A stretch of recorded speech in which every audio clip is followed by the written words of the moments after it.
Hello, my name is George Groundhog. I'm 7 years old. I like to play Pokemon cards. Hello, my name is Brianne Bunny. I love to play Barbies, and I have an annoying brother, and his name is George, and he's right there. He's annoying. We're the stars of the movie.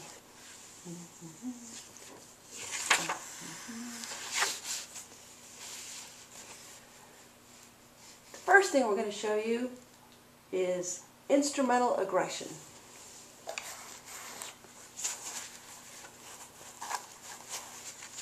I'm going to play Pokemon cards. I love Pokemon.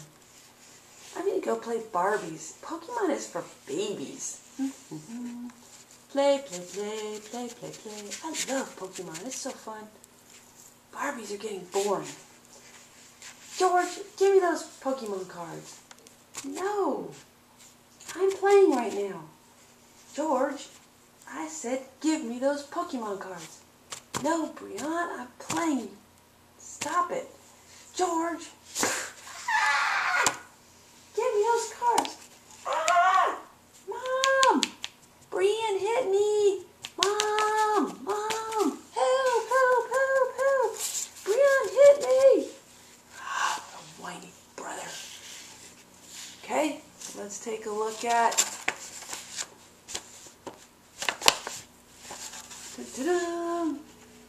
hostile aggression.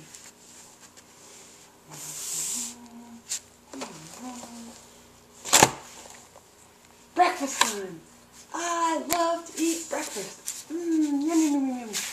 Cinnamon Life cereal is so delicious. Yay. Oh, yawn.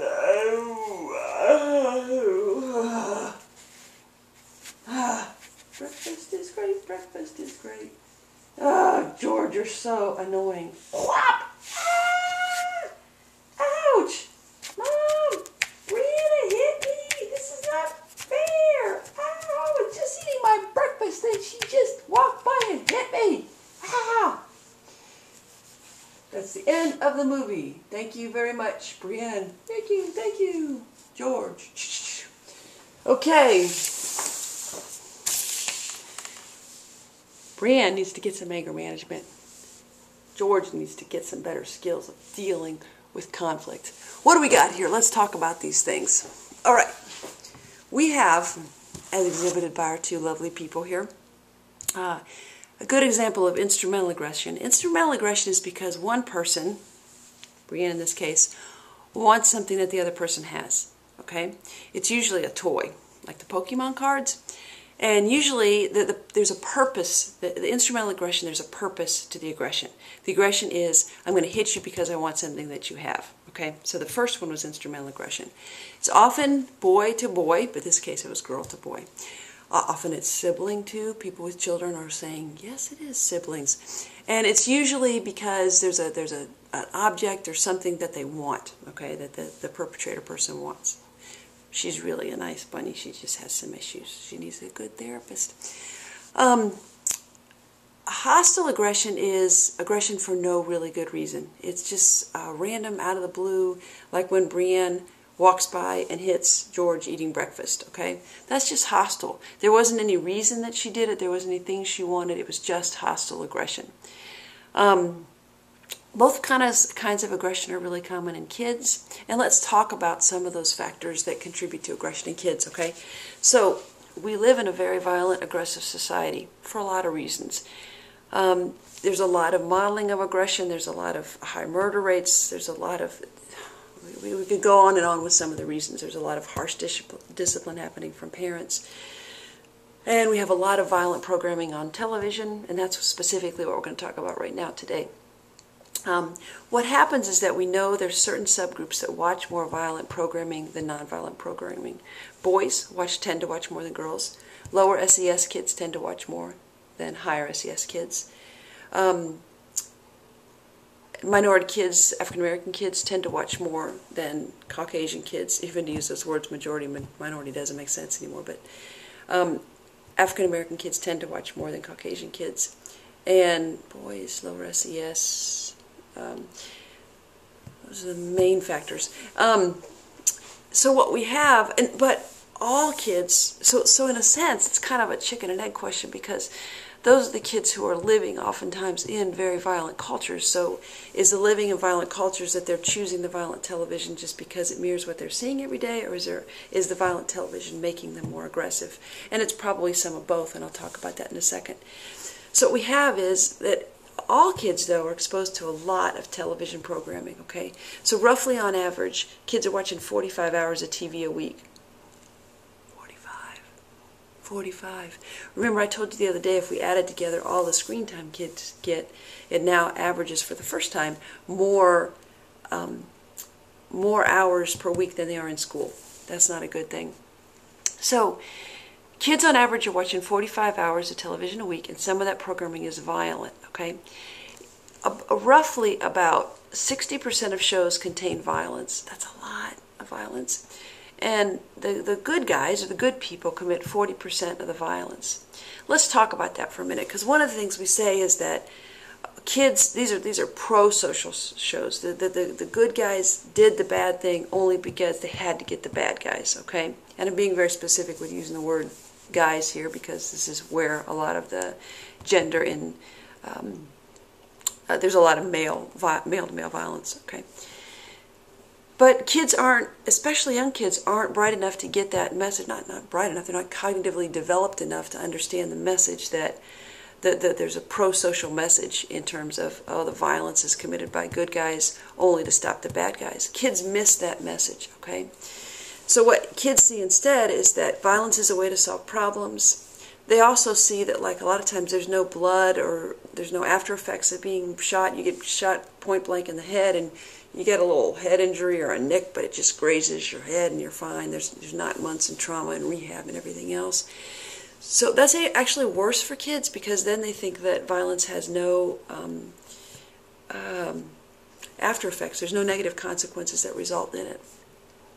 So some people say too, well, it's just cartoon violence. Kids, it doesn't matter if it's cartoon violence. Now, kids do tend to imitate real, as in human actors' violence, more than cartoon violence, but they still tend to imitate cartoon violence, and they still have some of the same more aggressive thinking after viewing cartoon violence versus non-violent shows. So what is some of the things? What do we measure? What are the effects of watching violent programming? Well, kids are much more likely to A, see the world as a violent place, B, endorse the use of aggressiveness to solve problems, say that they're going to do that, and C, actually commit violent, aggressive kind of acts. So we have a host of things that are problematic in terms of when kids are exposed to violent programming. Now, I know you're probably getting bored, and really it's getting kind of hard to kneel here, so I don't want to talk for that much longer. But what we've got is that there's a great study from 1995, and let me tell you why this study was great. It randomly assigned kids into two groups. One group got exposed to watching aggressive television, and one did not, okay? Teachers and parents were blind as to which group the kids were in, okay? The other kids watched, I think, Sesame Street, okay? So if we're going an hour, one program of Power Rangers or one program of Sesame Street. Elementary age school kids, wide variety of ethnicities, okay?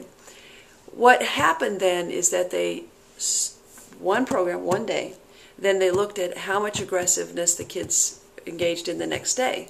And what they found is that kids who watched the one episode of Power Rangers, which actually is only 30 minutes, committed 7 times more aggressive behavior than the kids in the Sesame Street group. And that the aggressive behaviors that they did were often imitated the show exactly. The flying kicks, the flying chops, the karate chops and stuff, exactly what the show was doing. Now, the Fox Network defended the Power Rangers and said, well, this is a pro-social show. These are good role models for kids. And I get the logic of the Power Rangers there are good people. I mean, not just good guys, but there's girl Power Rangers too. But the problem is kids miss that message. So the theory behind this, think about it for a minute. Bandura, click. Observational learning, click. Some things should be going off in your head, click. Also, there's things that make more kids susceptible to violence, okay? Kids who are raised in unsafe neighborhoods, kids who have harsh or inconsistent discipline. Boys are much more prone to violence than girls.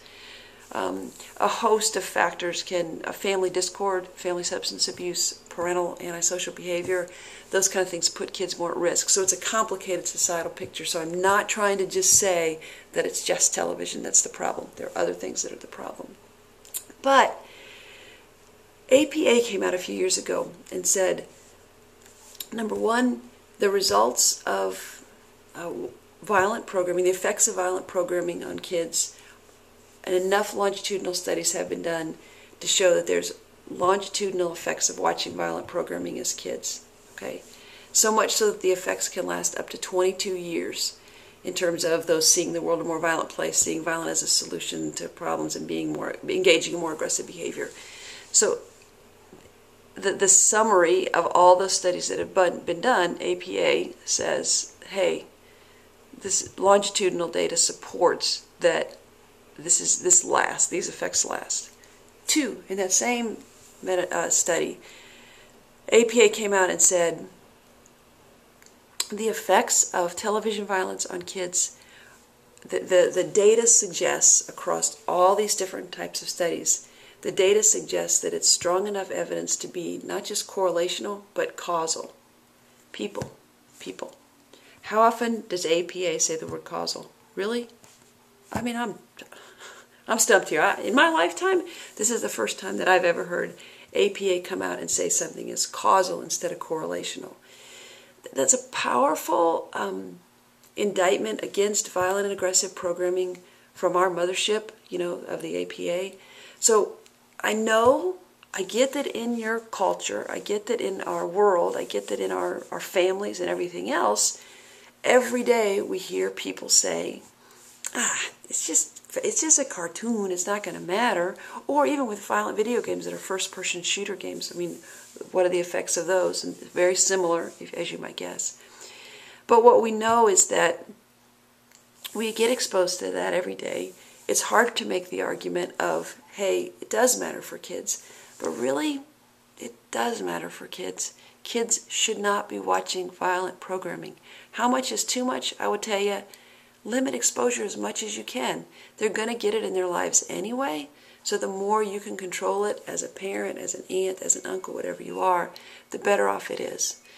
Okie dokie. Brianna, George, go get some breakfast, but from now on, no arguing. By the way, let's talk about that for 1 second. That solution's not going to work, right? Lecture doesn't work. The quick I'm sorry doesn't work. So I want you to think about and ponder what things would work as far as discipline for Brianna. What should we do with her to make sure she engages in more appropriate behavior with George? We also want to talk about George. How can George have better coping skills than to just go to his mom every time? Because that's not a very good coping skill. Okay, that's it. Thanks for watching.